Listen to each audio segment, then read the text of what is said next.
Screen কি দেখা যায়? জি স্যার, জি দেখা স্যার। যাচ্ছে। ও ওকে দেখো। তো আমরা অ্যাকচুয়েটর শুরু করতেছি। তো অ্যাকচুয়েটরের মধ্যে আমরা আসলে এগুলো দেখবো, মোটর দেখবো, লিনিয়ার অ্যাকচুয়েটর দেখবো, রিলে ঠিক আছে? তো আমরা মোটর দিয়ে শুরু করি আজকে। তো মোটরের মধ্যে ১ম এ আমরা ডিসি মোটর দেখবো। ডিসি মোটর তোমরা অলরেডি ওয়ার্কিং ডিসি ওটা জানো, তাও আবার একটু রিভিউ করি। যে ডিসি মোটর কি থাকে, পার্মানেন্ট ম্যাগনেটিক ডিসি মোটর যদি হয়, এরকম একটা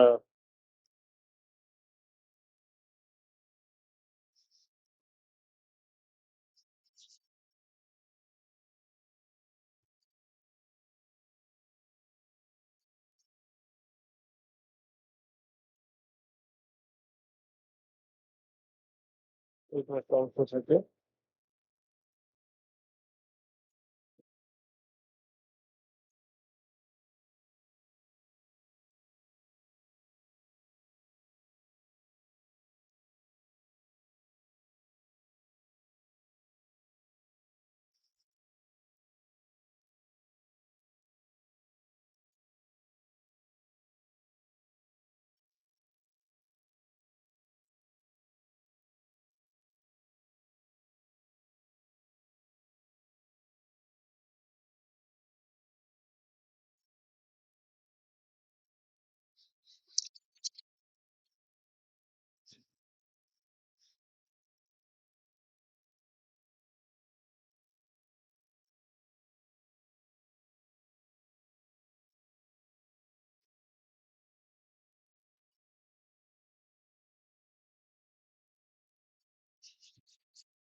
ওকে, তো এখানে দেখতে পাচ্ছ যে এখানে কি হয়, একটা কারেন্ট আমরা যদি এটাকে এ বি সি ডি নামে নাম দেই, কারেন্ট ফ্লো ডিরেকশনটা এদিক দিয়ে হবে, এদিক দিয়ে কারেন্ট যাবে, যেটা আমরা আই বলি। ঠিক আছে, ওকে। তাহলে দেখো, তোমরা জানো যে এখানে কি হবে, যে কারেন্ট ব্যাটারি এদিক থেকে যেয়ে এদিক থেকে যেয়ে এই দিকে যেয়ে এদিকে ফ্লো করে আবার এখান থেকে ফিরে আসবে। এই হচ্ছে কারেন্টের ফ্লো পাথ, ঠিক না? এই পথে এই পথে এই পথে যাবে, এই পথে যাবে। তোমরা জানো যে একটা কারেন্ট ক্যারিং কন্ডাক্টর, এটা যদি একটা ম্যাগনেটিক ফিল্ডে থাকে তখন কি হয়, যে এটা একটা কোনো কোনো একটা লুপের ভিতর দিয়ে কারেন্ট ফ্লো করলে সেখানে আসলে একটা ম্যাগনেটিক ফিল্ড সৃষ্টি হয়। তোমরা জানো যে ম্যাগনেটিক ফিল্ডের ডিরেকশনটা কোন দিকে হয়? ডিরেকশনটা হচ্ছে তোমার ডান হাতের আহ বুড়ো আঙ্গুল বাদে বাকি আঙ্গুলগুলোকে তুমি যদি কারেন্ট ফ্লোর দিকে রাখো, তাহলে বুড়ো আঙ্গুলটা আসলে কারেন্ট ফ্লো ডিরেকশন, মানে ম্যাগনেটিক ফিল্ডের ডিরেকশনটা নির্দেশ করে। বুঝা গেছে? অর্থাৎ এরকম একটা ম্যাগনেটিক ফিল্ড সৃষ্টি হবে। বুঝা গেছে কিনা? অর্থাৎ এই যে কারেন্ট ফ্লো করতেছে, এদিক থেকে এদিকে কারেন্ট ফ্লো করতেছে, এই জন্য এখানে একটা ম্যাগনেটিক ফিল্ডের সৃষ্টি হবে। ম্যাগনেটিক ফিল্ডের ডিরেকশনটা হবে এইদিকে, অর্থাৎ এইদিকে নর্থ পোল, এদিকে সাউথ পোল। ঠিক আছে? অর্থাৎ এখান থেকে এরকম আর কি ম্যাগনেটিক ফিল্ড, এদিকে নর্থ পোল সাউথ পোল, এরকম মানে এদিক থেকে আসবে। বুঝা গেছে কিনা? অর্থাৎ এদিক থেকে north pole to south pole, এদিক থেকে এদিক থেকে এদিক থেকে, এদিকে নর্থ, এদিকে সাউথ।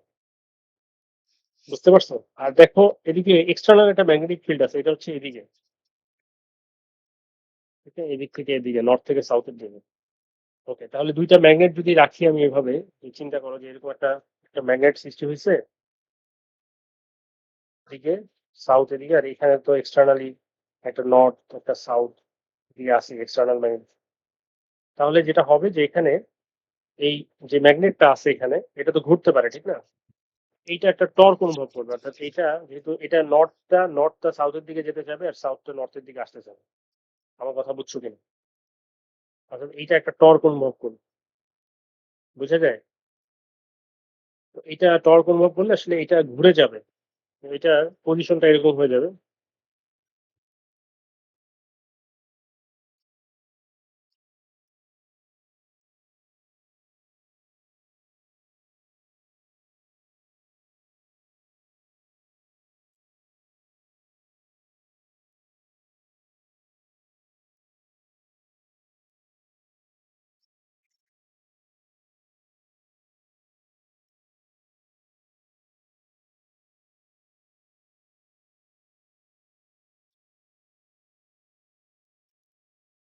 এটা যদি ঘুরে যায় তাহলে এটা এদিকে চলে আসবে, ঠিক না? এই জিনিসটা এরকম হয়ে যাবে।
ওকে, জিনিসটা এরকম হয়ে যাবে। অর্থাৎ এইখানে দেখো একটু উপরের দিকে খেয়াল করো। এ বিটা কোন দিকে চলে যাবে? এ বিটা নিচে চলে যাবে। অর্থাৎ এ বি এদিকে চলে যাবে, সি ডি এদিকে চলে আসবে।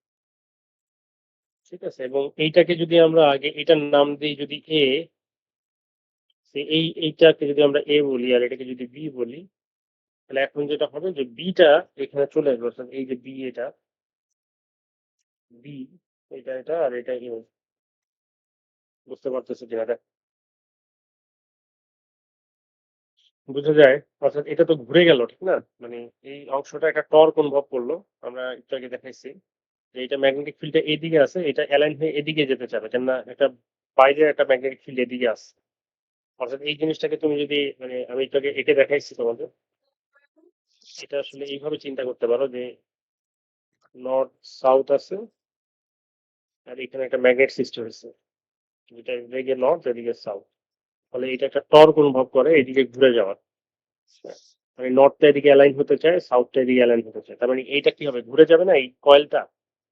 এই যে একটা রেক্টাঙ্গুলার শেপের একটা কয়েল দিতে, সেটা ঘুরে যাবে। তাহলে এটা যদি 90 ডিগ্রি ঘুরে, তাহলে একদম 90 ডিগ্রি ঘুরবে। তো 90 ডিগ্রি ঘুরলে এই যে এ বি অংশটা কি নিচে চলে আসবে, নিচে চলে আসছে। আর সি বি অংশটা কি হবে, উপরে চলে আসবে। বুঝে গেছে? আচ্ছা, এখানে যেটা যেটা এখন মানে এটা তো এরকম অ্যালাইন হয়ে গেলে তো এটা এখানে থেকে যাওয়ার কথা ছিল, ঠিক না? যে আর তো মুভ করার কথা ছিল না। যে এটা যদি এইভাবে হয়ে যায়, ঘুরে যায় 90 ডিগ্রি, তাহলে তো সাউথ এদিকে এসে বললো নর্থ দিকে চলে আসে। ঠিক আছে? তাহলে আর এই এই পর্যায়ে গিয়ে এটা তো থেমে যাওয়ার কথা ছিল, কিন্তু এখানে একটা ইন্টেলিজেন্ট ডিজাইন আছে। দেখো এই যে এই অংশটা, এটাকে আমরা কমিউটেটর বলি। দেখো এইটা যখনই 90 ডিগ্রি ঘুরে যাচ্ছে, তখন দেখো এই বি প্রান্তটা, এই বি প্রান্তটা ব্যাটারির পজিটিভের সাথে যুক্ত হয়ে যাবে। দেখো নিচে দেখতে পাচ্ছ ফিগারে, যখন এটা 90 ডিগ্রি ঘুরে যায় তখন হয় কি, এই যে বি প্রান্তটা কমিউটেটরের বি প্রান্তটা আবার পজিটিভের সাথে যুক্ত হয়ে যায়। আর এ প্রান্তটা নেগেটিভের সাথে যুক্ত হয়। আগে কিন্তু এ প্রান্তটা পজিটিভের সাথে ছিল। আমি যদি দেখাই, এটা হচ্ছে ব্যাটারি পজিটিভ, এটা নেগেটিভ। ঠিক আছে? এটা পজিটিভ, এটা নেগেটিভ। তার ফলে দেখো এখন কারেন্ট ক্যারি মানে কারেন্টের ডিরেকশনটা কোন দিকে হবে তাহলে? পজিটিভ থেকেই তো যাবে, ঠিক না? তাহলে পজিটিভ থেকে গেলে এদিক থেকে যাবে, এদিক থেকে যাবে, এদিকে যাবে, এদিকে যাবে, এদিকে যাবে, বা এদিকে আসবে, এদিকে এসে এদিকে পজিটিভ কোনটা ছিল, এটা পজিটিভ। ওকে,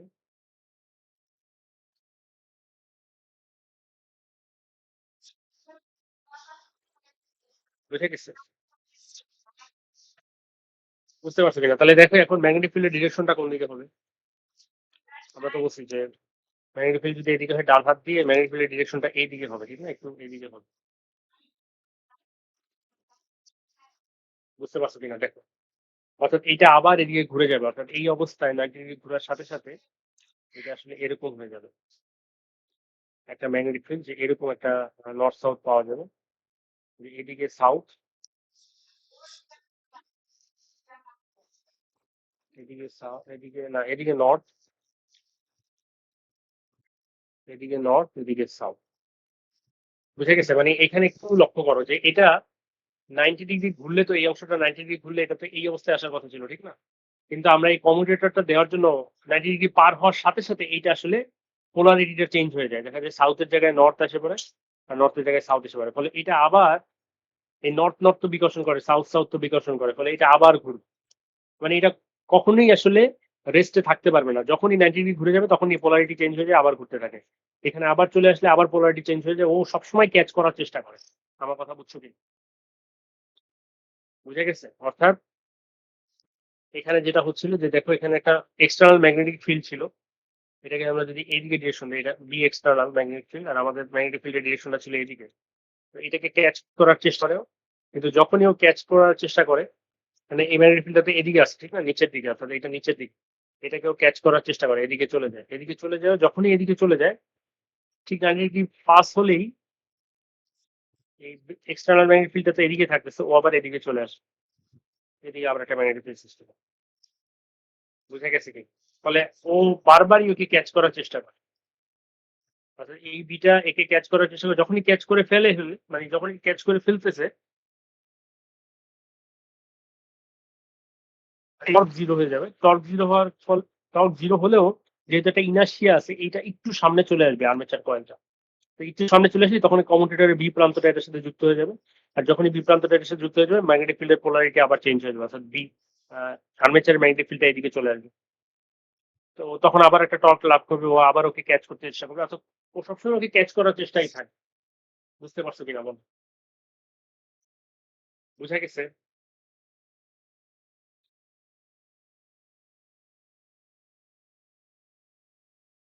তোমাকে দেখতে পাইছো, শুনতে পারছো, বুঝতে পারছো? এটা তোমাদের আমাদের সময় তো এই জিনিসটা ইন্টারে ছিল। তোমাদের কি এইচএসসি তে ছিল না এই দৃষ্টিপটের ওয়ার্কিং প্রিন্সিপাল?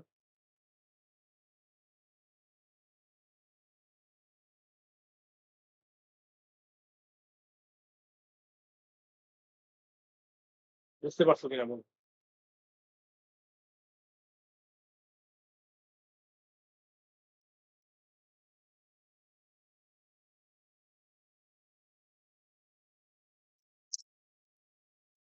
বুঝে গেছে?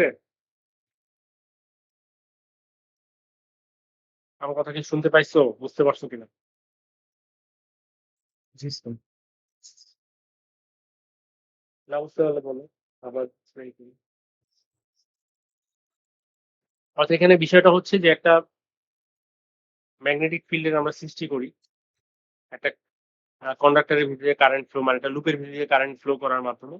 কিন্তু সমস্যা যেটা করি ম্যাগনেটিক ফিল্ডটা, এবং আমরা এই ম্যাগনেটিক ফিল্ডটা একটা এক্সটার্নাল ম্যাগনেটিক ফিল্ড আমরা পার্মানেন্ট দিয়ে রাখি, ওটাকে ক্যাচ করার চেষ্টা করে। কিন্তু যখনই ও ক্যাচ করে ফেলবে, ক্যাচ করে ফেলবে এমন অবস্থা, তখনই হচ্ছে আমরা এটার ম্যাগনেটিক ফিল্ডের ডিরেকশনটা আবার চেঞ্জ করে দিই। অর্থাৎ আর্মেচারের ম্যাগনেটিক ফিল্ডের ডিরেকশনটা আবার আমরা চেঞ্জ করে দিই। এই যে নিচে দেখতে পাচ্ছ, যখনই ও ক্যাচ করে ফেলছে তখনই আমার ম্যাগনেটিক ফিল্ডের ডিরেকশন আমি চেঞ্জ করে দিই। ফলে ও সবসময় এটাকে ক্যাচ করার চেষ্টাই থাকে, কখনো ক্যাচ করতে মানে পারে না। তো এই জন্য এটা ঘুরতেই থাকে, ঘুরতেই থাকে, থামে না। বুঝে গেছে? এই অংশটাকে বলা হচ্ছে যে কমিউটেটর। কমিউটেটর। আচ্ছা, তাহলে এখন এরপরে আমরা যদি এখন টর্কের পরিমাণটা একটু বলি, যে এই যে টর্ক সৃষ্টি হচ্ছে কেন? এই যে দুইটা ম্যাগনেট তো এখানে দেখতেই পাচ্ছ যে এখানে এরকম যে দুইটা ম্যাগনেট থাকে, এটা তো এদিকে চলে যেতে যাবে, ঠিক না? একটা টর্ক সৃষ্টি হবে। তো এই টর্কের মানটা আসলে কি কি বিষয়ের উপর নির্ভর করে? অর্থাৎ মোটরের টর্ক, এই টর্কের মানটা আসলে কি পরিমাণ কারেন্ট তুমি কয়েলের ভিতর দিয়ে ফ্লো করতেছো তার সমানুপাতিক। যত বেশি কারেন্ট যাবে তত বেশি টর্ক সৃষ্টি হবে। আচ্ছা, বাইরের ম্যাগনেটিক ফিল্ড যেটা আছে সেটার স্ট্রেংথ কিরকম? অর্থাৎ একটা স্ট্রং ম্যাগনেট যদি, পার্মানেন্ট ম্যাগনেট যদি এক্সটার্নাল ম্যাগনেট ফিল্ড আছে, এই যে ম্যাগনেটটা নর্থ সাউথ দেখতে পাচ্ছ, এইটার যত স্ট্রং হবে তত আসলে তত বেশি টর্ক প্রডিউস হবে। ঠিক আছে? তাহলে দুইটি বিষয়ের উপর আমরা দেখতে পাচ্ছি নির্ভর করতেছে। একটা হচ্ছে এই কয়েলের ভিতর দিয়ে কি পরিমাণ কারেন্ট যাচ্ছে, আর্মেচার কয়েল। আরেকটা হচ্ছে বাইরের যে এক্সটার্নাল ম্যাগনেটিক ফিল্ড আছে এটা কি পরিমাণে স্ট্রং। বুঝা গেছে? বুঝতে পারছো কিনা বলো? আচ্ছা, এরপরে আমরা যেটা দেখবো সেটা হচ্ছে স্পিড রেগুলেশন।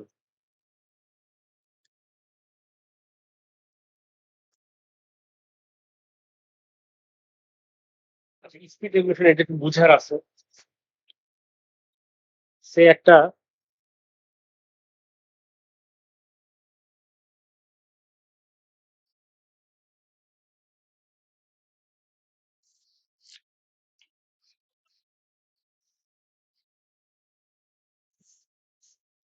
আচ্ছা মনে করো এখানে একটা ফ্রিকশন ডিস্ক আছে। তো ফ্রিকশন ডিস্ক তোমরা, আর এই পাশে একটা মোটর আছে।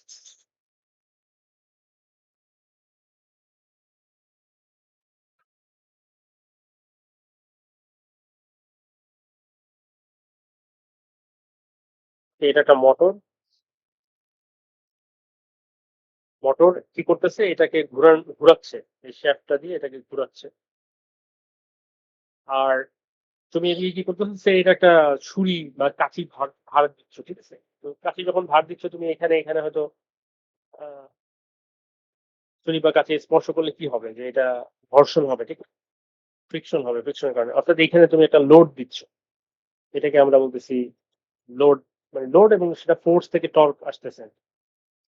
আর এদিকে তুমি মোটর থেকে একটা মোটরের টর্ক দিচ্ছ। তো যেহেতু মোটর যেদিকে ঘোরাতে যাচ্ছে সেদিকে তো আসলে ঘুরতেছে, ঠিক না? তার মানে এটার স্পিড হচ্ছে এদিকেই, ওমেগা।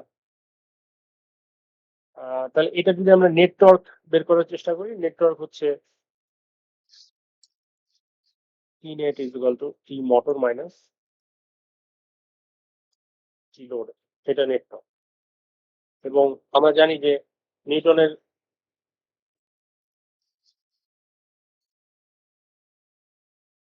নিউটনের গতির দ্বিতীয় সূত্র থেকে আমরা জানি যে নেট টর্ক, মানে কোনো বস্তুর উপর নেট টর্ক যদি জিরো না হয় তাহলে সেই বস্তুটা, মানে তার বস্তুটা অ্যাক্সিলারেটেড হবে, আর অ্যাক্সিলারেট হবে, এবং সেটা মানে বল সমানুপাতিক হচ্ছে ভরবেগের পরিবর্তনের সমানুপাতিক, ঠিক না? তো সেটাকে আমরা এইভাবে বলি। লিনিয়ার মোশনের ক্ষেত্রে আমরা এরকম বলি F is equal to M A. আর অ্যাঙ্গুলার মোশনের ক্ষেত্রে আমরা বলি যে F net is equal to M A, আর T net is equal to I alpha, ঠিক না? এইভাবে আমরা বলি।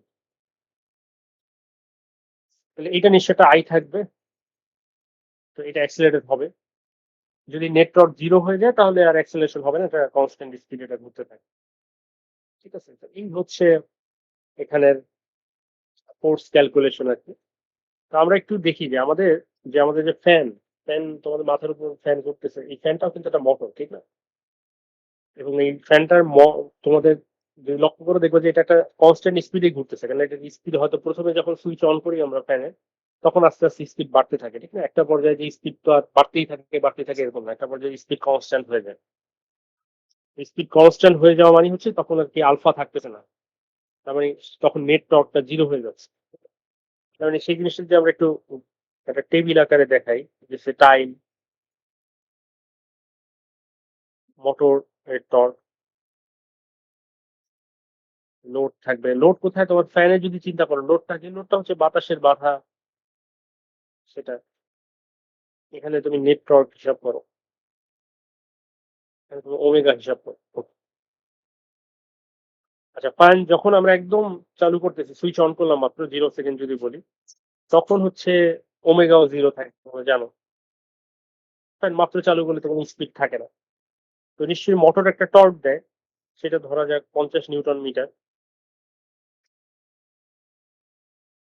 আর লোড, ফ্যান যেহেতু মাত্র চলা শুরু করছে, আসলে লোড তত একটা বেশি থাকবে না, কেন বাতাসটা তত বাধা দিবে না, ফ্যান স্পিডে চললেই না বাধা দিবে। তো এইটা মনে করো সামান্য কিছু লোড আছে, ধরা যাক 2 নিউটন মিটার। তার মানে সেক্ষেত্রে নেট টর্ক আসতেছে আসলে কত? 48 নিউটন মিটার, ঠিক আছে? তো যেহেতু নেট টর্ক পজিটিভ, ফলে আলফা কি হবে এখান থেকে? একটা আলফা পাওয়া যাবে, যেহেতু একটা পজিটিভ নেট টর্ক আছে, একটা আলফা হবে। তাহলে আলফা হলে যেদিকে মোটরের টর্ক, যেদিকে টর্কটা বেশি, অর্থাৎ লোড আর মোটরের মধ্যে যেই টর্কটা বেশি সেই দিকে আসলে অ্যাক্সিলারেটেড হবে, এবং ওমেগা আস্তে আস্তে বাড়তে থাকবে। ওমেগা বাড়তে বাড়তে বাড়তে বাড়তে একটা পর্যায়ে এসে 300 আরপিএম যখন হয়, মনে করো 300 আরপিএম হলে আর তো ওমেগা বাড়ে না। তার মানে সেই মুহূর্তে আসলে নেট টর্ক জিরো হয়ে যাচ্ছে, এটা তো বুঝো। যখন নাকি আর স্পিড বাড়তেছে না 300 আরপিএম, মানে ফর এক্সাম্পল 300 আরপিএম এ যে আর স্পিড বাড়তেছে না, তার মানে তখন আসলে নেট টর্ক আসলে জিরো। তার কারণ হচ্ছে কোনো অ্যাক্সিলারেশন নাই, স্পিডও বাড়তেছে না, নেট টর্ক জিরো আছে। এখন তোমাদের কাছে আমার প্রশ্ন হচ্ছে যে সে এটা 1 মিনিট লাগছে বা 30 সেকেন্ড লাগছে ফ্যানটা স্পিডে যাইতে। এই এটা কিভাবে হতে পারে? এটা দুই ভাবে হতে পারে। একটা হচ্ছে যে সে লোড ফ্যান যেহেতু স্পিড বাড়তেছে আস্তে আস্তে, বাতাসের বাধাও বাড়তেছে, তাহলে এটা হতে পারে যে এইটা মোটরের টর্কটা বাতাসের বাধা বেড়ে বেড়ে 50 নিউটন মিটার হয়ে গেছে। তো মোটরের টর্ক যা ছিল তাই আছে, ফলে এই দুইটা ব্যালেন্স হয়ে গেছে, নেটওয়ার্ক জিরো হয়ে গেছে। এটা একটা কেস হতে পারে। আরেকটা হতে পারে, আরেক ভাবেও হতে পারে, সেটা হচ্ছে যে সে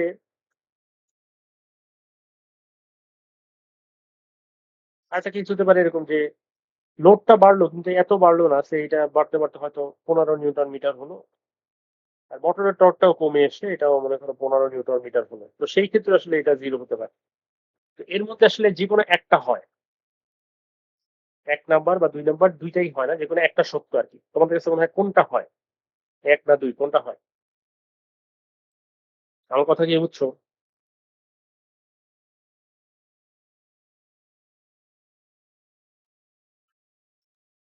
আমার কথা কি বুঝতে পারছো?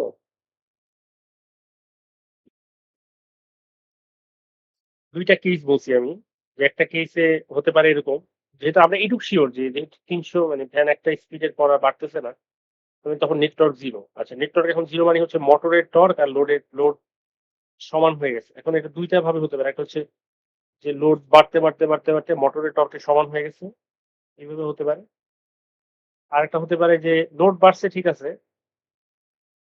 মোটরের টর্কটাও কমে আসে, এইভাবে করে দুইটা সমান হয়ে গেছে। তো যে কোনো একটা হয় আসলে, যে কোনো এখানে একটা কেস সত্য। কোনটা সত্য বলে মনে হচ্ছে তোমাদের? একটু রেসপন্ড করো, কি মনে হচ্ছে? 1 না 2? সেকেন্ডটা প্রবাবলি স্যার। হ্যাঁ, আসলে সেকেন্ডটাই হয়, ঠিক আছে। 1 নাম্বারটা হয় না। অর্থাৎ 1 নাম্বার যেটা মানে মোটরের টর্কটা আসলে কমে আসে, মোটরের টর্কটা আসলে এটা হয় না, যেটা হয় এটা, মোটরের টর্কটা আসলে কমে আসে। এখন আমরা সেটাই দেখবো যে আসলে কেন মোটরের টর্কটা কমে আসে, ঠিক আছে। অর্থাৎ স্পিড বাড়ার সাথে সাথে, তার মানে এখানে কি দেখতে পাচ্ছি আমরা, যে স্পিড যতই বাড়তেছে, স্পিড বাড়ার সাথে সাথে আসলে মোটরের টর্কটা কমতেছে। অর্থাৎ ওমেগা, এটা আমরা এইভাবে লিখি, যদি ওমেগা বাড়ার সাথে সাথে মোটরের টর্কটা কমে যাচ্ছে। এটাই আমরা এখন এক্সপ্লেন করবো যে ওয়াই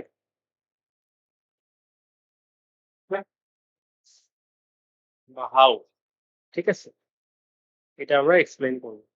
তো এর আগে আমরা যেটা করতে হবে আমাদের, এই যে যেটা আমরা ফিজিক্যালি দেখতে পাচ্ছি, এটাকে আমরা তাই একটা মানে ইলেকট্রিক্যালি এটাকে আমরা কিভাবে রিপ্রেজেন্ট করতে পারি। যেমন আমরা এখানে কি কি কম্পোনেন্ট আছে যদি দেখি, এই পুরো সার্কিটটা, এই সার্কিটটাতে আসলে কি আছে, এখানে একটা ব্যাটারি আছে দেখতে পাচ্ছি, আর এখানে কিছু কয়েল আছে, ঠিক না? তার মানে এগুলো রেজিস্টর হিসেবে কাজ করবে, কিছু রেজিস্ট্যান্স দিবে। তাহলে এটাকে একটা রেজিস্টর হিসেবে আমরা চিন্তা করব পুরোটা।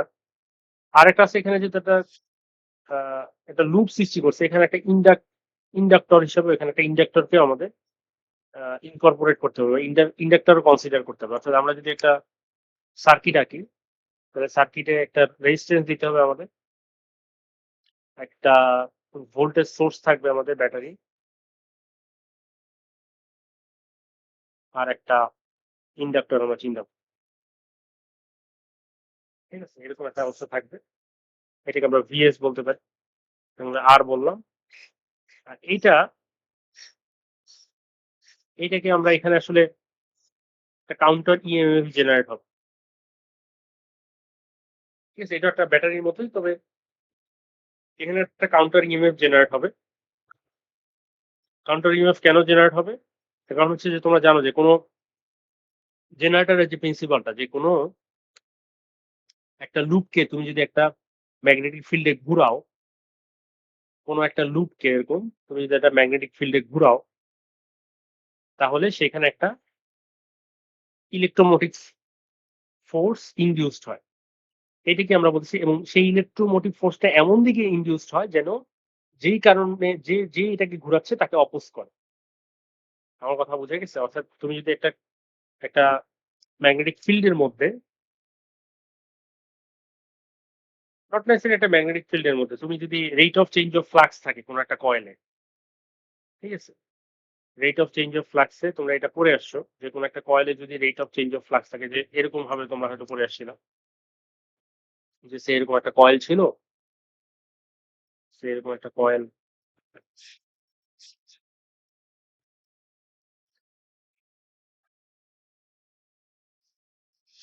এরকম একটা কয়েল ছিল, এখানে একটা ম্যাগনেট আনা হয়েছিল নর্থ পোল সাউথ পোল। তো এটা যখনই এখানে আনতেছে আর কি, ফ্যারাডের যে এক্সপেরিমেন্টটা ছিল, যে যখনই এটা এখানে কাছাকাছি আনতেছিলাম তখনই কি হচ্ছিল যে এখানে একটা ইলেকট্রোম্যাগনেটিক ফোর্স ইনডিউস হচ্ছিল, ঠিক না? একটা ইএমএফ ইনডিউস হয়, এবং সেই ইএমএফটার ভ্যালু কিন্তু কি হয়, যেটা ইনডিউস হচ্ছে সেটা সমানুপাতিক কি rate of change of flux, মনে আছে তোমাদের? এটা কার সূত্র ছিল? ফ্যারাডেজ ল বা লেঞ্জের সূত্র, মনে আছে? এবং এটা ডিরেকশনটা কোন দিকে হয়, ইলেকট্রোমোটিভ ফোর্স যেটা ইনডিউসড হয় সেটা ডিরেকশনটা হয় আসলে যেই কারণে এটা সৃষ্টি হচ্ছে তাকে অপোজ অপোজ করতে যেই ডিরেকশনটা লাগে।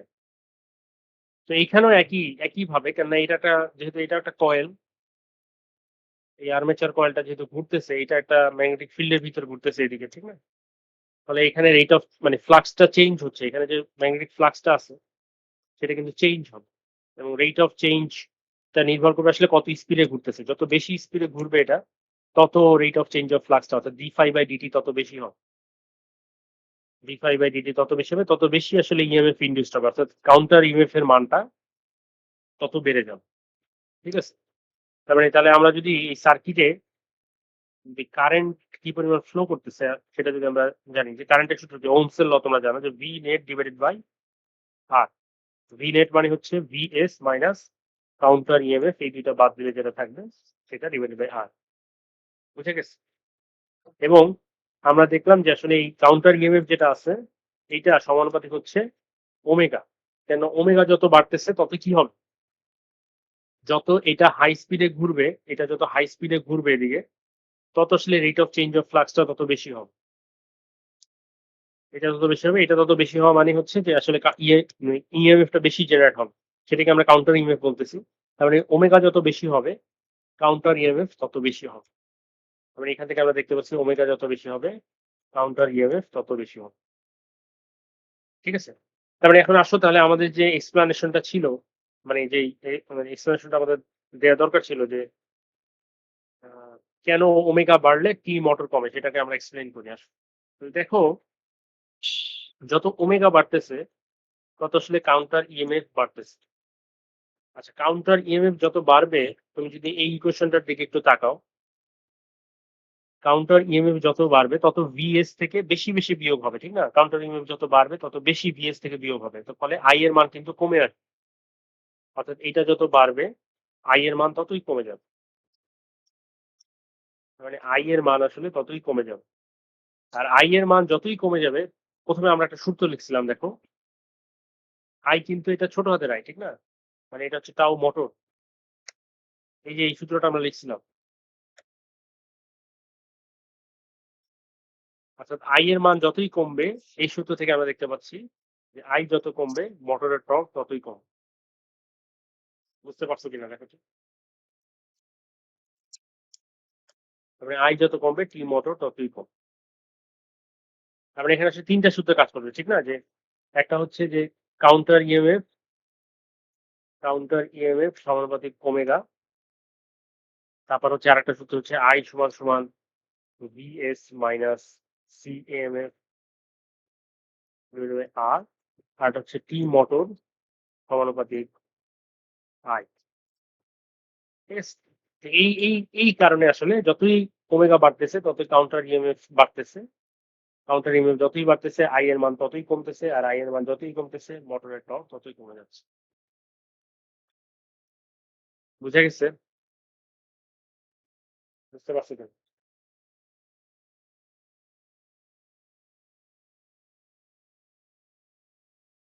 বুঝা গেছে? জি স্যার কোনো বোঝা কোশ্চেন গেছে। থাকলে ওকে, তাহলে এটা একটু আমরা তাহলে টেবিলটা একটু পূরণ করি আমরা, দেখো।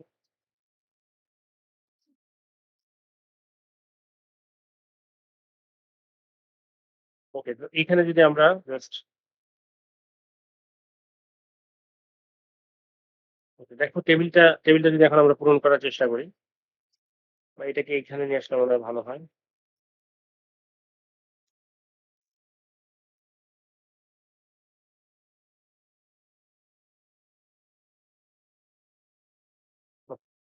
তাহলে দেখো, তো প্রথমেই কি হচ্ছে যে যখন আমরা ফ্যানটা চালু করলাম তখন তো আমি বললাম যে সে মোটর একটা টর্ক দিবে, এটাকে বলতেছি আমরা স্টার্টিং টর্ক মোটরের।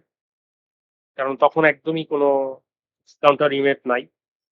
ফলে পুরো যে ভোল্টেজটা আছে এটাকে ৮ দ্বারা ডিভাইড করে সবচেয়ে বেশি কারেন্ট যাবে সার্কিটের মধ্যে দিয়ে, এবং সবচেয়ে বেশি কারেন্ট যাওয়ার ফলে সবচেয়ে বেশি টর্ক প্রডিউস হবে, এবং সেটাই হচ্ছে স্টার্টিং টর্ক বা 50 নিউটন মিটার এখানে ফর এক্সাম্পল।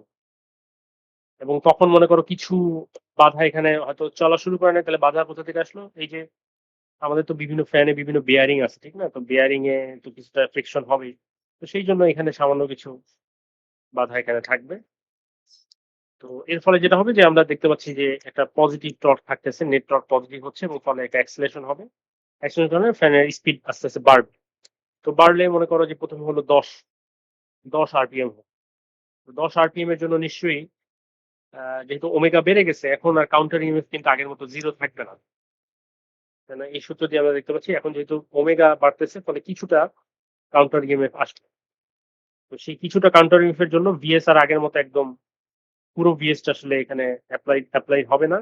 কিছুটা বাদ যাবে ভিএস থেকে, ফলে কারেন্টের মানটা কমে যাবে। আর কারেন্টের মানটা যখনই কমে যাবে মোটরের টর্কটা একটু কমে আসবে। আসলে মোটরের টর্ক আর 50 থাকবে না, সেটা তো কমে 45 হয়ে যাবে। আর যেহেতু একটু স্পিড বাড়তেছে হয়তো লোড মানে বাতাসের বাধার জন্য লোড একটু বেড়ে গেল, ৩ নিউটন মিটার হলো। তো এইভাবে করে হয়তো এটা ৪২ চলে আসতেছে। তো ৪২ সেটাও তো আসলে একটা পজিটিভ টর্ক, ফলে স্পিড আরো বাড়তে থাকবে। স্পিড বেড়ে বেড়ে মনে করো ১০০ হলো। ১০০ ফলে যেহেতু এখন অনেক ওমেগা, ফলে কাউন্টার ইএমএফ এখন অনেক কাউন্টার ইএমএফ, এবং এই কাউন্টার ইএমএফ এর জন্য অনেক বেশি বিয়োগ যাচ্ছে ভিএস থেকে, ফলে আই এর মান আরো কমে গেছে, ফলে মোটরের টর্কটাও আরো কমে গেছে। তো মোটরের টর্কটা কমে কমে মনে করো হয়ে গেল হচ্ছে ২৫ বা ২৫ না, আসলে ৩০ই হয়ে গেল। ৩০ হয়ে গেল, এবং বাতাসের বাধার জন্য যেহেতু ১০০ আরপিএম এ ঘুরতেছে, বাতাসের বাধাও আগের চেয়ে বেড়ে গেছে। সো এটা বেড়ে মনে করো হয়ে গেল ৫ নিউটন মিটার বা ৬ নিউটন মিটার। তাহলে এখান থেকে আসলে বিয়োগ দিলে ২৪ নিউটন মিটার থাকতেছে। তো সেটাও পজিটিভ টার্ম, এই জন্য স্পিড আরো বাড়তে থাকবে। তো এভাবে বাড়তে বাড়তে একটা পর্যায়ে যখন স্পিড ৩০০ আরপিএম হয়ে যাচ্ছে তখন আসলে মোটরের টর্কটা কমে কমে ১৫ নিউটন মিটার চলে আসছে, এবং বাতাসের বাধাও বেড়ে বেড়ে ১৫ নিউটন।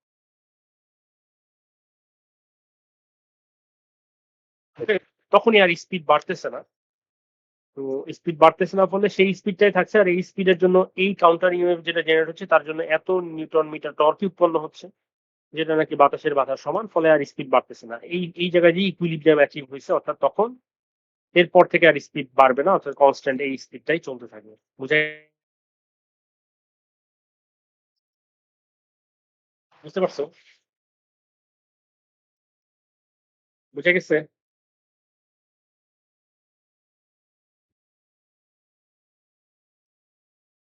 জি স্যার। বুঝতে পারছো কিনা বলো? ওকে।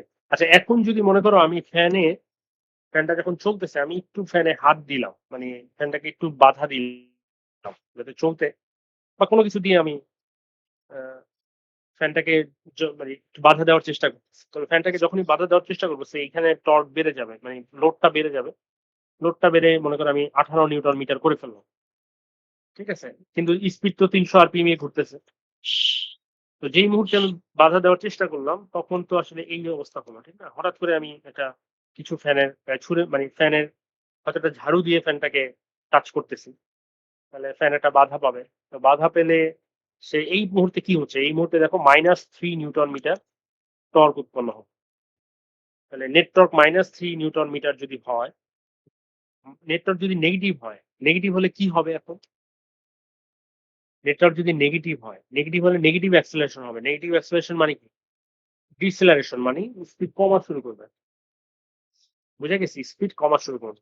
স্পিড কমতে, কমতে যখন মনে করবা কমে যখন এরকম 280 আরপিএম হলো, তখন আবার আমরা জানি যে স্পিড যদি কমে তাহলে ওমেগা যদি কমে মোটরের টর্ক কিন্তু আবার বেড়ে যাবে। কারণ ওমেগার সাথে মোটরের টর্কের এই রিলেশনটা তোমাদের এখানে লিখে রাখছি আমি, দেখো। ওমেগা বাড়লে মোটরের টর্ক কমে আর ওমেগা কমলে মোটরের টর্ক বাড়ে। তার মানে যখনই এখানে স্পিড কমে আসবে 280, তখন মোটরের টর্কটা বেড়ে 18 নিউটন মিটার হয়ে যাবে। এটাও 18 নিউটন মিটার হয়ে যাবে। ফলে এখানে আবার 0 নিউটন মিটার আসবে। অর্থাৎ তুমি যদি কোনো কারণে মোটরটাকে বাধা দাও, তাহলে মোটর অল্প স্পিডে, মানে এর চেয়ে কম স্পিডে, আগের চেয়ে কম স্পিডে ঘোরা শুরু করে। এটা তোমরা সহজেই দেখছো যে কোনো একটা মোটরকে যদি তুমি হাত দিয়ে ধরে রাখো তাহলে দেখবে যে আস্তে আস্তে ঘুরতেছে। বা একটা রিক্সায়, এখন তো মোটর রিক্সা রাস্তায় অ্যাভেলেবল, রিক্সায় একজন চললে মোটর রিক্সা যে স্পিডে যায়, রিক্সার উপর যদি দুইজন চড়ে দেখবে যে মোটরের, মানে রিক্সার স্পিডটা কমে গেছে। কেন কমে গেছে এটাকে বুঝতে পারছি আমরা। তার কারণ হচ্ছে এই অতিরিক্ত টর্ক টর্কটাকে জেনারেট করতে হলে তার স্পিড কমাতে হবে। স্পিড না কমলে তো সে অতিরিক্ত টর্ক জেনারেট করতে পারবে না। বুঝা গেছে? বুঝতে পারছো কিনা বলো?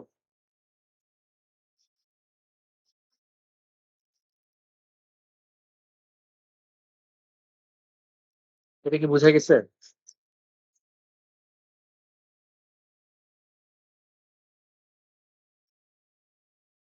আচ্ছা, মোটরকে যদি একটু বাধা দাও মোটরের স্পিড কমে আসবে।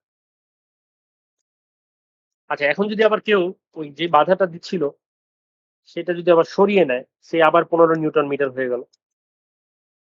এটা 280 আরপিএম এ যখন ঘুরতেছিল তখন হঠাৎ করে তুমি বাধাটা সরিয়ে নিলা। তাহলে বাধাটা সরিয়ে নিলে দেখা যাবে হঠাৎ করে লোড কমে গেল কিন্তু মোটরের টর্ক তো বেশি আছে। ফলে +3 নিউটন মিটার টর্ক আছে। ফলে মোটরের স্পিড আবার বাড়তে থাকে।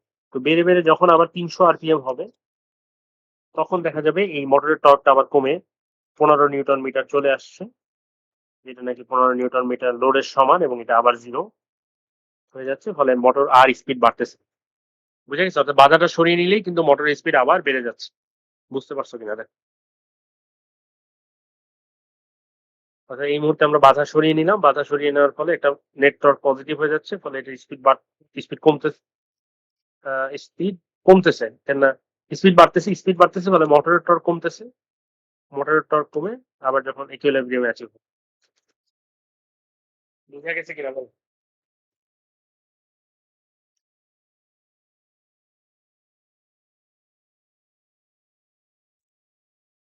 বুঝতে পারছো?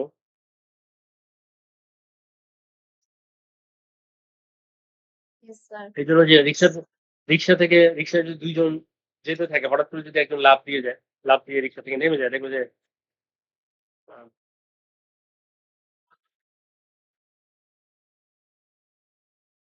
বুঝা গেছে? তাহলে এই যে ডিসি মোটরের যে এই যে প্রপার্টিটা, এটাকে বলা হয় স্পিড রেগুলেশন প্রপার্টি। অর্থাৎ ডিসি মোটর, মানে বাধা বাড়ায়, মানে হঠাৎ করে টর্ক বাড়ায় দিলে ডিসি মোটর থেমে যায় না। ডিসি মোটর ওটাকে অ্যাডজাস্ট করে নেয়। মানে রিক্সায় দুইজন উঠলেই রিক্সা থেমে যায় না, রিক্সার স্পিড কমে যাওয়ার মাধ্যমে, টর্ক বাড়িয়ে দেওয়ার মাধ্যমে রিক্সা অ্যাডজাস্ট, মানে মোটরটা অ্যাডজাস্ট করে নেয়। বুঝা গেছে? তাহলে এখানে আমরা দেখতে পাচ্ছি যে এই জিনিসটাকে আমরা যদি ম্যাথমেটিক্যালি এইভাবে প্রকাশ করা যায়, percentage speed regulation is equal to, no লোডে থাকলে আসলে সবচেয়ে বেশি স্পিডে ঘুরবে। মনে করো রিক্সায় কোনো লোডই নাই, কেউ উঠে নাই, তাহলে সবচেয়ে বেশি স্পিডে চলবে। আর যদি রিক্সায় আসলে একজন উঠো দুইজন উঠো, তাহলে মানে ফুল লোডটা দাও তাহলে নিশ্চয়ই স্পিডটা কমে যাবে। তাহলে কতটুকু স্পিড কমতেছে একটা যদি পার্সেন্টেজ হিসাব করি আমরা সেটাকে বলতেছে পার্সেন্টেজ স্পিড রেগুলেশন। ঠিক আছে? তো এটা যত কম হয় ততই ভালো। কেননা যদি এরকম হয় যে একজন উঠলে যে স্পিড, ২ জন উঠলে স্পিড অনেক কমে যায় তাহলে তো আর ওই মোটর দিয়ে খুব একটা কাজ হবে না। তো দেখা যায় যে স্পিড রেগুলেশন হয়তো ৮ থেকে ১০% এরকম হলেই অ্যাকসেপ্টেবল রেঞ্জ আমরা ধরি। বুঝা গেছে?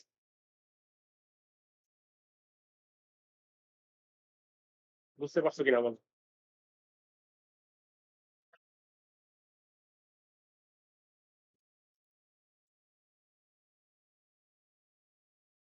কোন কোয়েশ্চেন থাকলে বলো। তাহলে ডিসি মোটরের স্পিড রেগুলেশন প্রপার্টি এটা বুঝছি কিনা আমরা।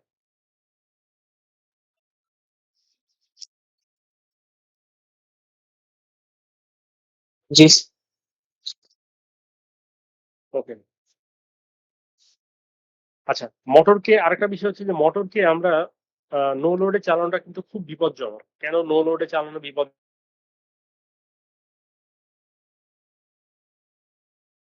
কি হবে?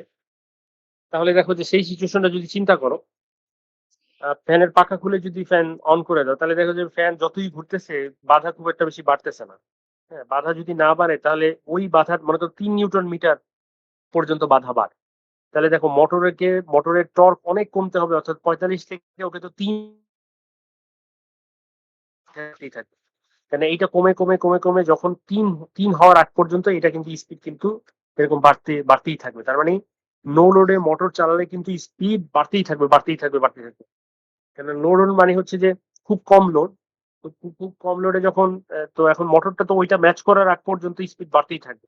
মোটরের টর্কটা তো আস্তে কমবে কিন্তু কমতে ওই যদি নো লোড থাকে তার মানে অনেক কম লোড তার মানে সেটাকে ম্যাচ করার জন্য স্পিড বাড়তে অনেক স্পিড বেড়ে যাবে। এই জন্য নো লোডে কখনো মোটর চালাতে হয় না। ঠিক আছে? নো লোডে মোটর চালাতে হয় না। আমার কথাটা কি বুঝে গেছে কিনা? এটার এক্সপ্লেনেশনটা বুঝছো কিনা? যে নো লোডে কেন মোটর চালাতে হয় না? কেননা নো লোড মানে হচ্ছে অনেক কম লোড। তাহলে আমরা তো জানি যে স্পিড বাড়বে কোন পর্যন্ত? যতক্ষণ পর্যন্ত না মোটরের টর্ক কমে লোডের লোডের সমান হচ্ছে। এখানে আমরা দেখতে পাইছি যে যতক্ষণ পর্যন্ত এই যে এখানে এসে লোডের সমান হচ্ছে। এই ১৫ নিউটন মিটারের সমান হইছে। তো এইজন্য কিন্তু অনেক স্পিড বাড়তে হতে থাকে। তো এখন যদি তুমি এটা ১৫ না হয়ে এটা যদি একদম পাখা খুলে চালাও তখন দেখা যাবে ৩ এর বেশি লোড মানে স্পিড মানে বাধা আসতেছেই না। লোডটা ৩ এর বেশি বাড়তেছেই না। তার মানে মোটরের টর্কটাকে অনেক কমতে হবে। তার মানে মোটরের স্পিডটাকে অনেক বাড়তে হবে। তো এত স্পিডে আসলে দেখা যাবে যে ওই স্ট্রাকচার টিকবে না। মোটর দেখা যাবে তার আগেই হচ্ছে এক্সপ্লোড করতেছে। সেন্ট্রিফুগাল ফোর্স এর জন্য এর আগেই মোটর হয়তো এক্সপ্লোড করে যাবে। বুঝা গেছে? তাহলে এখানে আমরা কি দেখলাম আজকে? আমরা ডিসি মোটরের ওয়ার্কিং প্রিন্সিপালটা দেখলাম। আমরা ডিসি মোটরের স্পিড রেগুলেশন প্রপার্টি এটা দেখলাম। আমরা নো লোডে মোটর কেন চালাতে হয় না এটা দেখলাম। ঠিক আছে? আচ্ছা এরপরে আমরা দেখবো হচ্ছে স্টেপার মোটর। ঠিক আছে?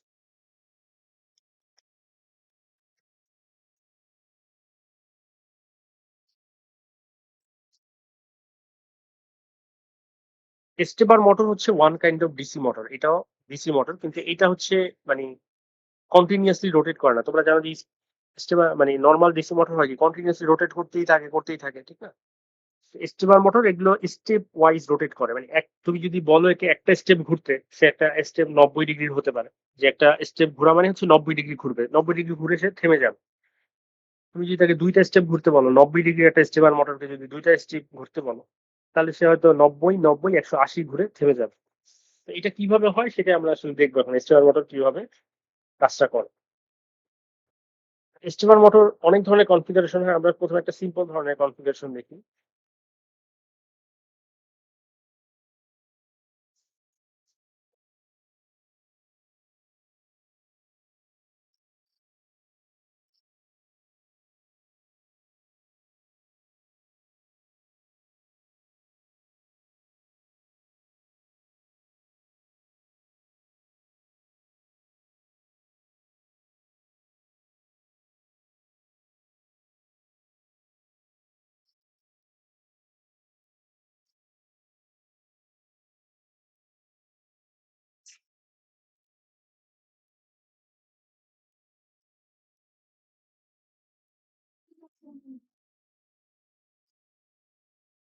ওকে, এবং এখানে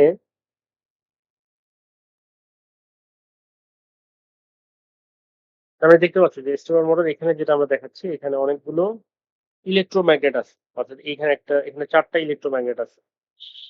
আর মাঝখানে একটা রোটর যেটা ঘুরে সেটা হচ্ছে একটা পার্মানেন্ট ম্যাগনেট। ঠিক আছে? তো এটা কি করে দেখো, যে প্রথমে এগুলোকে যদি আমি নাম দেই, সে A B, C D, E F, G H,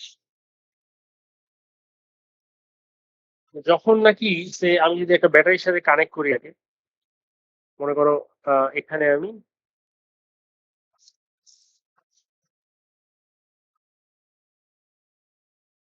এ প্রান্তকে আমি একটা ব্যাটারির পজিটিভ প্রান্তের সাথে যুক্ত করলাম, বা এটাকে আমি এইভাবে যদি লিখি, এতে আমি একটা পজিটিভ ভোল্টেজ দিলাম আর বি কে আমি গ্রাউন্ডে রাখলাম। তাহলে তখন যেটা হয় যে এখানে মানে কয়েলটা এমন ভাবে টার্ন করা যে এইরকম যদি এতে পজিটিভ আর বিতে গ্রাউন্ড দেওয়া হয়, তখন দেখা যায় যে এইখানে সাউথ পোল সৃষ্টি হয়, এই জায়গায় সাউথ পোল সৃষ্টি হয়, এই জায়গায় নর্থ পোল সৃষ্টি হয়। এবং যেহেতু এখানে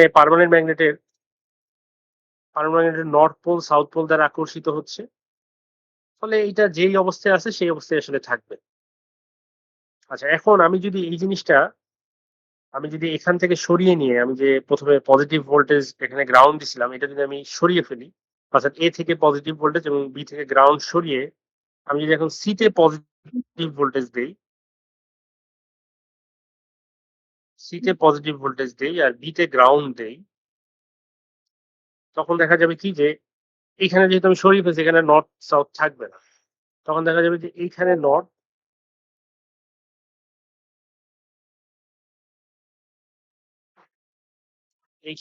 আর এখানে সাউথ সৃষ্টি হচ্ছে। তখন যেটা হবে, এই নর্থ এই সাউথ দ্বারা আকৃষ্ট হবে, ফলে এটা কি হবে, এটা কিন্তু 90 ডিগ্রি রোটেট করে যাবে। বোঝা যায়? অর্থাৎ তখন এটার পজিশন হয়ে যাবে এরকম, যদি রোটেট করা যায়।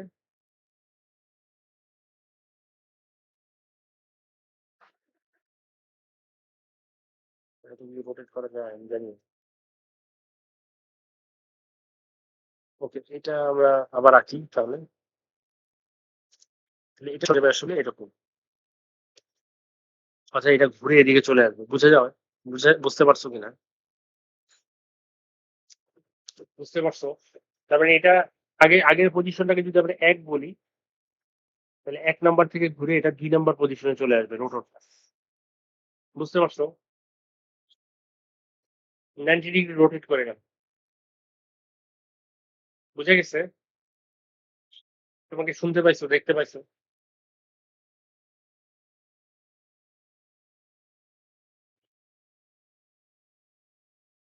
তোমরা কি শুনতে পাচ্ছ, দেখতে পাচ্ছ?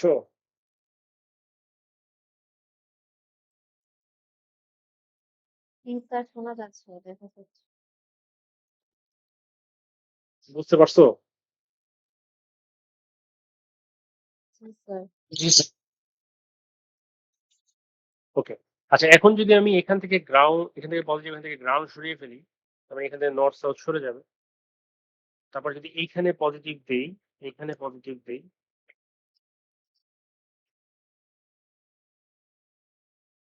এখানে যদি পজিটিভ দিই আর এখানে যদি গ্রাউন্ড দিই, তাহলে যেটা হবে যে এইখানে আগের মতো এখানে একটা নর্থ পোল সিস্টেম, এখানে একটা সাউথ পোল সিস্টেম, এখানে একটা নর্থ পোল সিস্টেম।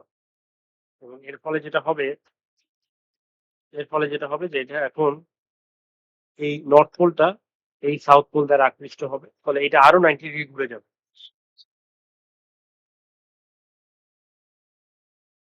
তার মানে এটা এখন হয়ে যাবে এদিকে,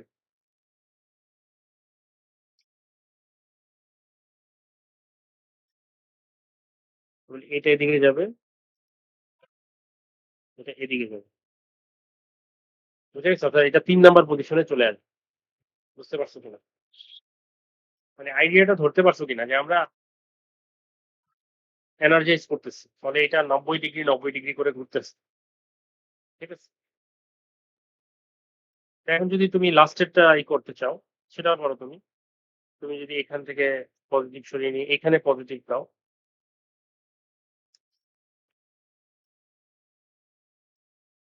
এইটা পজিটিভ দিলাম আর এটা গ্রাউন্ড করলাম,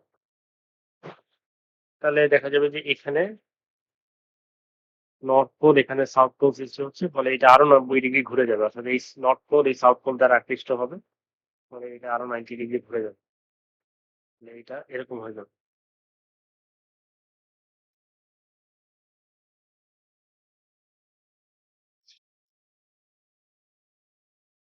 আচ্ছা, এটা 4 নাম্বার পজিশনে চলে আসবে। বুঝে গেছে? বুঝতে পারছো কিনা বলো তো?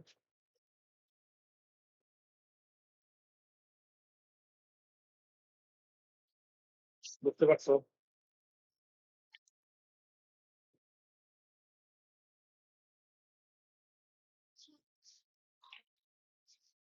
কোশ্চেন থাকলে বল। তাহলে এখানে যদি আমি স্টেপ সাইজটা কত ছিল? আমার 90 ডিগ্রি ছিল স্টেপ, এবং এটা কিন্তু কন্টিনিউয়াসলি রোটেট করতেছে। এটা আমি চাইলে আমি কন্টিনিউয়াসলি রোটেট করতে পারি, আমি যদি খুব দ্রুত মানে একটার পর একটা এনার্জাইজ করে যাই, করাতে পারি, কিন্তু আমি চাইলে যে কোনো একটা নির্দিষ্ট পজিশনে স্থিরও রাখতে পারতেছি। বুঝে গেছে? আমাদের রোবটের ক্ষেত্রে কিন্তু এটা অনেক সময় দরকার। দেখা যাবে আমার হয়তো রোবটের আর্মটাকে 270 ডিগ্রি করতে হবে, তাহলে আমার 3টে স্টেপ দিলেই হচ্ছে। ঠিক আছে? তাহলে এইটা আমরা একটা টাইমিং ডায়াগ্রাম আঁকতে পারি, যে এটা যদি এইভাবে আঁকি আমরা, যেমন এইখানে যেটা স্যার, হলো। হ্যাঁ, এটা স্টপ করতে গেলে কি আমরা মানে পজিটিভ এন্ড গ্রাউন্ডিংটা উল্টা করে দেব, সেক্ষেত্রে কি অফ হয়ে যাবে? না এটা তো স্টপ না, এটা তুমি যেটাকে এনার্জাইজ করো ওই জায়গায় গিয়ে স্টপ হয়ে যাবে, এটা তো ঘুরবে না। আমার কথা বুঝছো? যেমন এই মুহূর্তে এখানে যে কনফিগারেশনটা আছে, যে এটা এখানে পজিটিভ, এখানে পজিটিভ, এখানে গ্রাউন্ড। ঠিক আছে, তার মানে এটা এইখানে সাউথ, এখানে নর্থ ইস্ট হচ্ছে, এবং এই পজিশনে এটা স্থির হয়ে থাকবে, 4 নাম্বার পজিশন। বুঝে গেছে? জি স্যার। তুমি যদি আবার অন্যটা এনার্জাইজ করো তখন ওই পজিশনে যে স্থির হয়ে থাকবে। বুঝে গেছে? জি স্যার, বুঝতে পেরেছি। ওকে, তাহলে এখন যদি আমরা এটাকে কন্টিনিউয়াস না, আমরা যদি এরকম 4টা স্টেপ দিতে চাই, তাহলে এটা টাইমিং ডায়াগ্রাম যদি আঁকি এভাবে, যে টাইম এই দিক বরাবর টাইম, এদিক বরাবর টাইম, এক্স এক্সিস বরাবর, এদিক বরাবর ভোল্টেজ, তাহলে এটা যদি আঁকি আমরা, ফর এক্সাম্পল প্রথম যদি এ এরটা আঁকি আমরা, এ বি কয়েলটার, তাহলে এ বির জন্য কিরকম ছিল? এটা প্রথম পজিটিভ ছিল,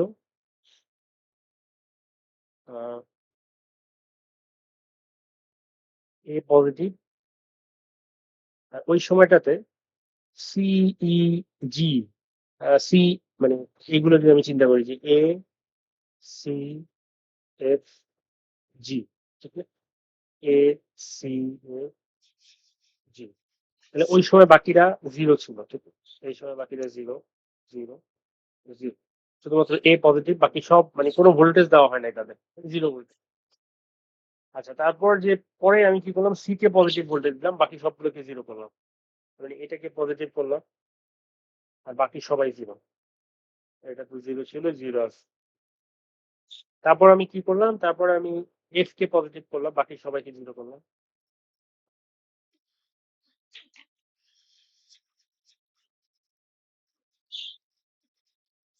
আচ্ছা, তারপর আমি জি কে পজিটিভ করলাম, বাকি সবাইকে, জি না তো এইচ হবে, ঠিক?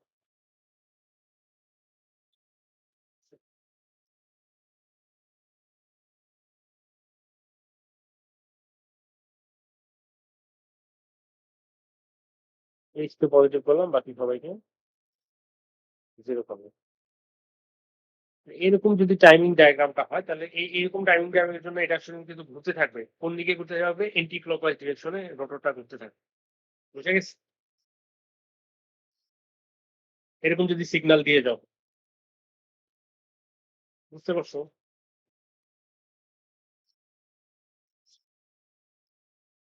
বুঝে গেছে কিনা বল।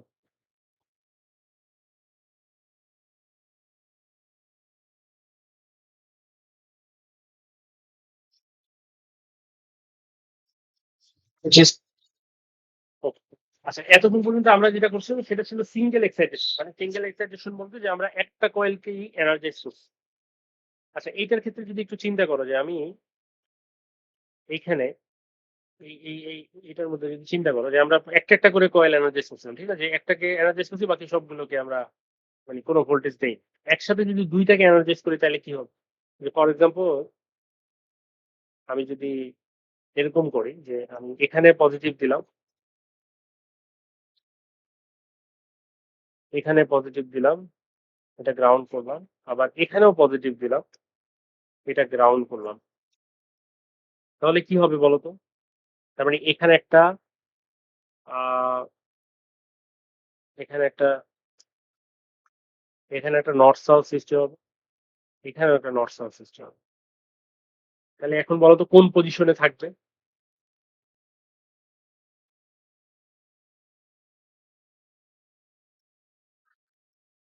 স্যার এটাকে মাঝ অর্থাৎ রোটরটা এইভাবে থাকবে, বুঝা যায়?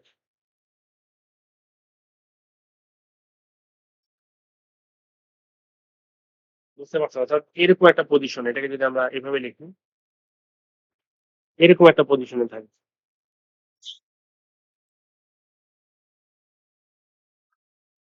এই যে 1 প্রাইম নাও। বুঝে গেছে? তারপর যদি আমি সি আর এফ কে মানে পজিটিভে রাখি, বাকিগুলোকে গ্রাউন্ড রাখি, তাহলে কি হবে? যে আমি যদি এটাকে এখানে রাখি, এইটাকে পজিটিভ রাখলাম, এটাকে গ্রাউন্ডে রাখলাম। ঠিক আছে? তার মানে দেখো একসাথে আবার ২ টাকে আমি এনার্জাইজ করতেছি। তার মানে এটাকেও এনার্জাইজ করতেছি, এটাকে আবার এটাকেও। একইভাবে এখানে আর নর্থ সাউথ থাকবে না। এখান থেকে নর্থ সাউথ সরে যাবে। তখন দেখা যাবে যে এই জায়গায় নর্থ, এই জায়গায় নর্থ আসতেছে আর এই জায়গায় সাউথ আসতেছে। তখন কোন পজিশনে থাকবে বলো তো?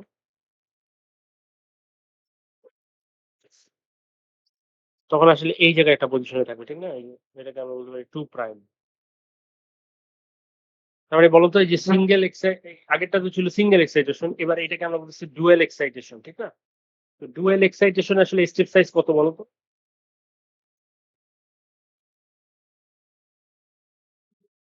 হুম।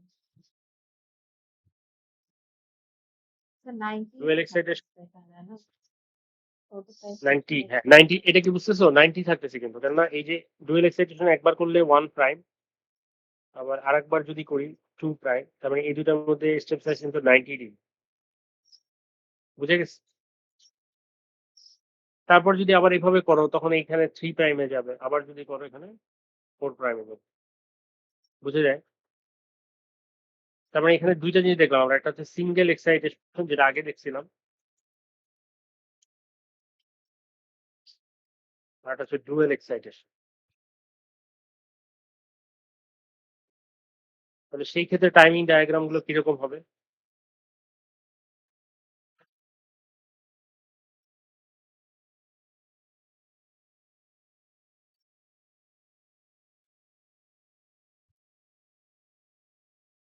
বলতো টাইমিং ডায়াগ্রাম কিরকম হবে? এটাতেই লেখা যায়, এটাকে আমি কপি করে দেখাই।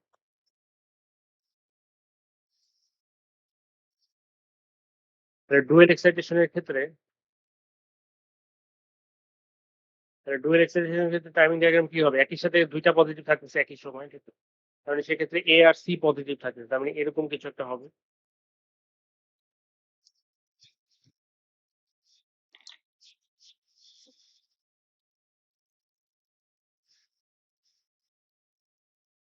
এ আর সি পজিটিভ থাকতেছে। তারপর আবার এরকম হবে যে তারপরে সি আর এফ পজিটিভ থাকতেছে, তার মানে এখান থেকে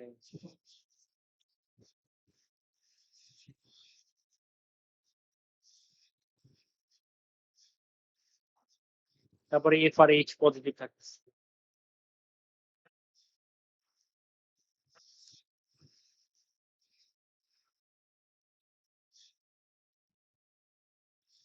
তারপরে এইচ আর এ পজিটিভ থাকবে, ঠিক না? আপনাদের এখানে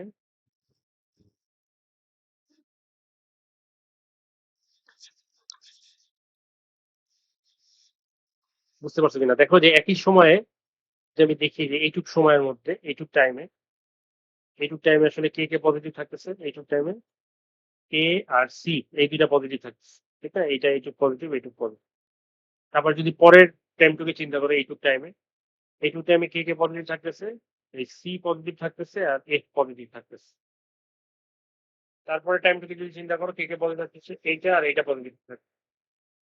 তারপরে টাইমে এইটা, তার মানে 1' পজিশন, 1', এই কনফিগারেশনের জন্য দেখা যাবে যে প্রথমে 1', তারপর 2', তারপর 3', তারপর 4'। বুঝে গেছে? আচ্ছা, তুমি যদি একবার সিঙ্গেল এক্সাইটেশন করো, একবার ডুয়েল এক্সাইটেশন করো, একবার সিঙ্গেল, একবার ডুয়েল, একবার সিঙ্গেল ডুয়েল, তাহলে বলতো স্টেপ সাইজ কত হবে?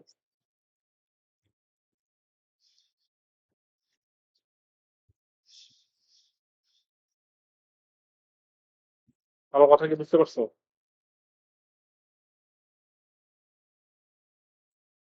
সে একবার সিঙ্গেল এক্সাইটেশন করলা, তাহলে 1-এ গেল। তারপর ডুয়েল এক্সাইটেশন করলা, 1'-এ গেল। 45 ডিগ্রি। তখন 45 ডিগ্রি আসলে স্টেপ সাইজ হয়ে যাবে। আচ্ছা, এখন কথা হলো যে সিঙ্গেল, তাহলে কোনটা করব আমরা? দুইটা সুবিধা অসুবিধা আছে। সিঙ্গেল এক্সাইটেশন করলে যেটা হবে যে, তোমার ডুয়েল এক্সাইটেশন করলে যেটা হবে যে, ডুয়েল এক্সাইটেশন করলে একই সাথে দুইটা কয়েলকে এনার্জাইজ করতেছে, দুইটা ম্যাগনেট কাজ করতেছে, ফলে অনেক স্ট্রং টর্ক হবে। দুইটা ম্যাগনেট যদি থাকে একটার তুলনায়, তাহলে তো অবশ্যই অনেক স্ট্রং টর্ক পাবা, টর্ক বেশি পাবা। কিন্তু এটা অসুবিধা হচ্ছে যে, যেহেতু দুইটা কয়েল এনার্জাইজ করতেছো, ডাবল কারেন্ট তোমার লাগবে। বুঝে গেছে? অর্থাৎ ডুয়েল এক্সাইটেশন করার সুবিধা হচ্ছে যে, এখানে যেহেতু দুইটা ম্যাগনেট একসাথে কাজ করতেছে, ফলে এটা স্ট্রং টর্কটা বেশি হয়। কিন্তু অসুবিধা হচ্ছে যেহেতু দুইটা ম্যাগনেট কাজ করতেছে, ফলে দুইটা ম্যাগনেট এনার্জাইজ করতেছে, দুইটা ম্যাগনেটের মধ্যে কারেন্ট ফ্লো করতেছে, ডাবল কারেন্ট লাগতেছে। বুঝে গেছে? মানে পাওয়ার বেশি লাগবে। বুঝে গেছে? বুঝতে পারছো কিনা বলো?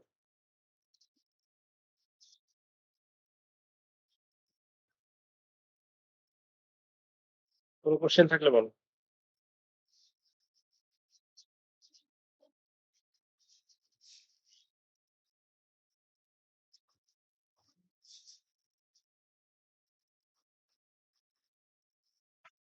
আচ্ছা, এইখানে আমরা যেটা দেখলাম, এটা হচ্ছে আসলে আহ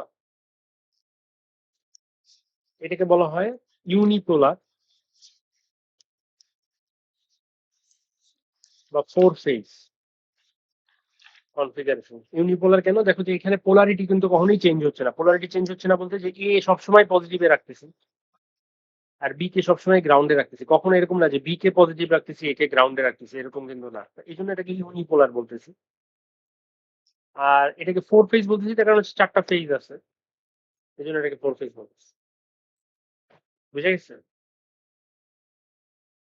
আচ্ছা, এরপরে আমরা যেটা দেখবো সেটা হচ্ছে মানে সিমিলার একদম, জাস্ট এইটার মতোই, সেটা হচ্ছে বাইপোলার 2 ফেজ। বাইপোলার 2 ফেজ একই রকম। বাইপোলার 2 ফেজ, এটাতে যেটা করা হয় যে, এখানে এটাকে যদি আমি জাস্ট একটা কপি করে নিয়ে যাই, এখান দিয়ে বোঝানো যাবে।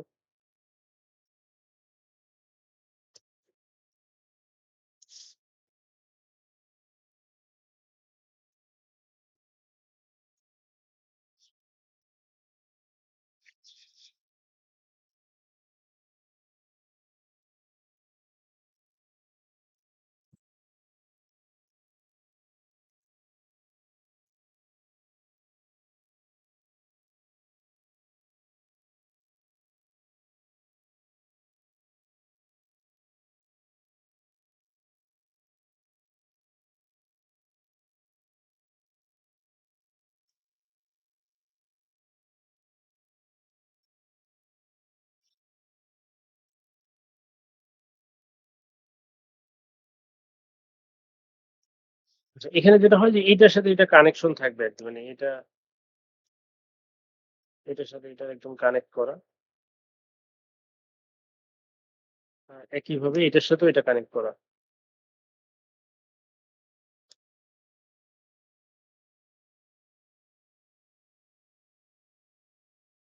বুঝতে পারছেন? তাহলে এটাকে একবারে আমরা এটার নাম দিলাম এ, এটার নাম দিলাম বি, আর এটার নাম দিলাম সি, এটার নাম দিলাম ডি। দেখো, এখানে যখন আমরা এরকম প্রথম আহ, যেটা আমরা করতে পারি সেটা হচ্ছে যে, আমরা এটাকে এটা আমরা দেখতেছি আসলে বাইপোলার আর 2 ফেজ। আচ্ছা, তো প্রথম মনে করো এ কে আমি পজিটিভে রাখলাম আর বি কে গ্রাউন্ডে রাখলাম। তখন যেটা হয় যে এখানে নর্থ পোল, এখানে সাউথ পোল, এখানেও নর্থ পোল, এখানে সাউথ পোল সৃষ্টি হয়। মানে এমন ভাবে কয়েলটা এমন ভাবে টার্ন দেওয়া হয় যে এ কে পজিটিভ আর বি কে গ্রাউন্ড রাখলে এরকম হয়। তো সেই মুহূর্তে আসলে এই যে এখানে আছে পার্মানেন্ট ম্যাগনেটটা এইভাবেই থাকে, কেন এই যে নর্থ পোল সাউথ পোল দ্বারা আকৃষ্ট হচ্ছে আর সাউথ পোল নর্থ পোল দ্বারা আকৃষ্ট হচ্ছে, তাহলে এই পজিশনটা থাকে। এবং এটাকে যদি আমরা ওয়ান পজিশন বলি, এই দিকটাকে আমরা ওয়ান বললাম, ঠিক আছে। এরপর যদি তুমি আহ এরপর যদি তুমি কি করতে পারো, এরপর আমরা আগের মতো যদি সি কে এখন পজিটিভ দিই,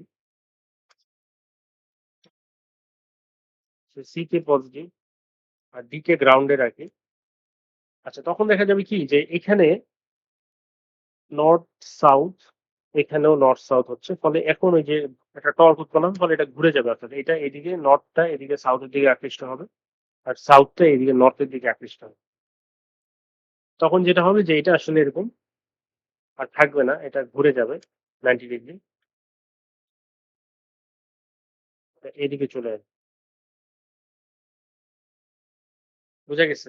তার মানে এটা আমরা 2 নম্বর পজিশন বলতে পারি, এটা এই 2 নম্বরে চলে আসবে, ঠিক আছে।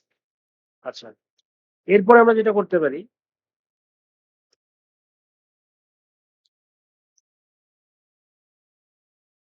এরপরে এখন যদি আমরা বি কে পজিটিভ রাখি, এই দেখো এখানে কিন্তু এটা বাইপোলার হয়ে যাচ্ছে কেন না। এখন যদি আমি বি কে পজিটিভ রাখি, উল্টা কাজটা হবে, অর্থাৎ এ কে পজিটিভ রেখে বি কে গ্রাউন্ডে রাখলে যেটা হতো সেটা উল্টা হবে, অর্থাৎ এখন এখানে সাউথ নর্থ এরকম সৃষ্টি হবে। বুঝে গেছে? এবং সেই জন্য এই অবস্থায় এই নর্থটা সাউথ দ্বারা আকৃষ্ট হবে আর সাউথটা নর্থ দ্বারা আকৃষ্ট হবে, অর্থাৎ এটা আরো 90 ডিগ্রি ঘুরে যাবে, অর্থাৎ এটা হয়ে যাবে এরকম,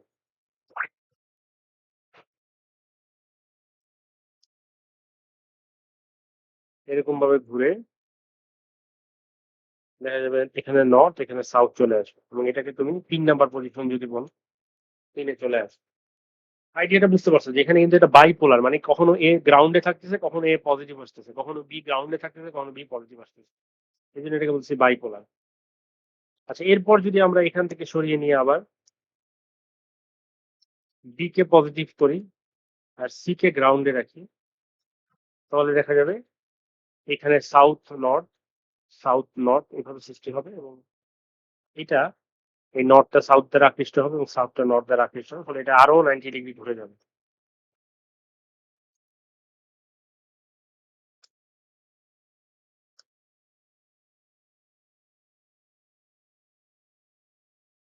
এদিকে নর্থ চলে আসবে, এদিকে সাউথ চলে আসবে, এটাকে তুমি 4 নাম্বার পজিশন বলতে পারো। তাহলে বুঝতে পারছো কিনা?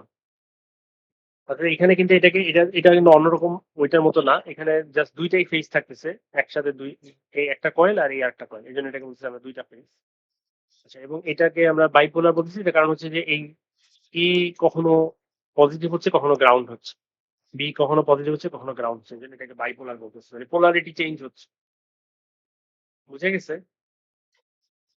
বুঝতে পারছো কিনা বলো?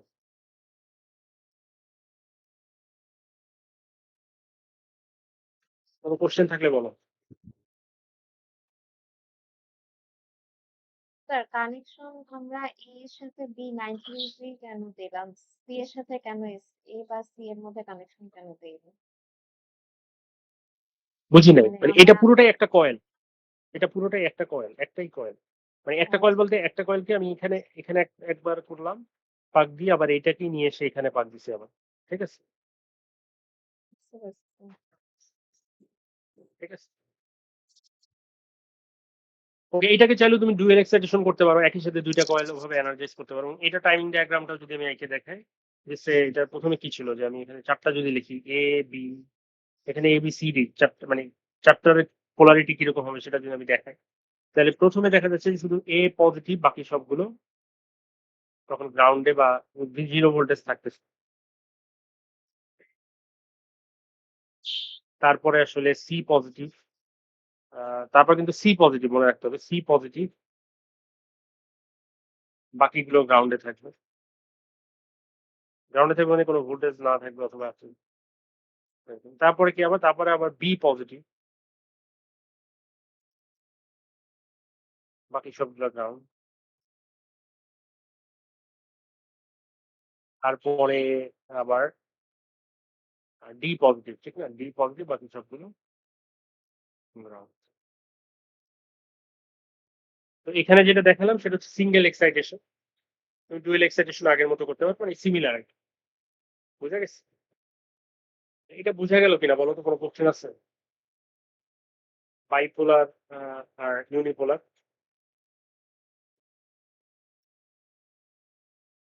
বুঝতে পারছো? আচ্ছা, এখন এই ইউনিপোলার, এই বাইপোলারকে চাইলে চাইলে তুমি ইউনিপোলার করে ফেলতে পারো কিভাবে?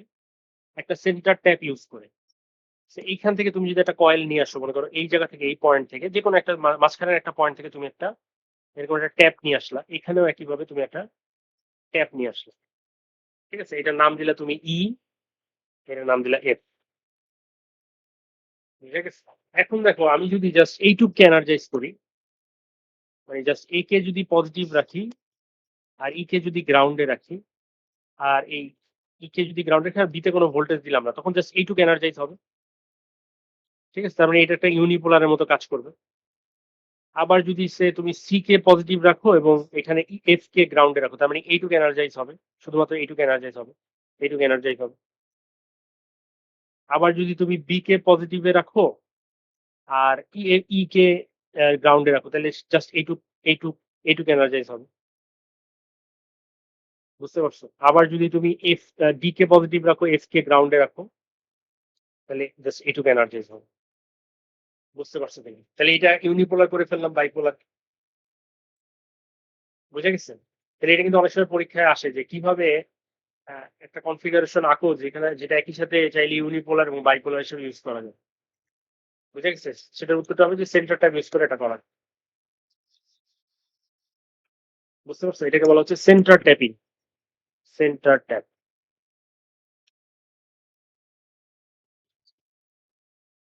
সেন্টার মানে মাঝখান থেকে যেহেতু নিচে, এই জন্য সেন্টার ট্যাপিং বলা হচ্ছে। মানে এই এ আর বি এর মাঝখান থেকে নিলাম একটা, আর সি আর ডি এর মাঝখান থেকে নিলাম একটা। বুঝে গেছে? কোনো কোশ্চেন আছে কিনা বলো?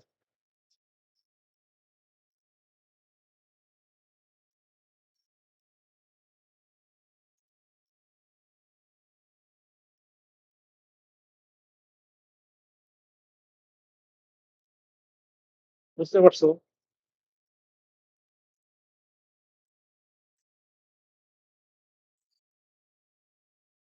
কোনো কোশ্চেন থাকলে বলো।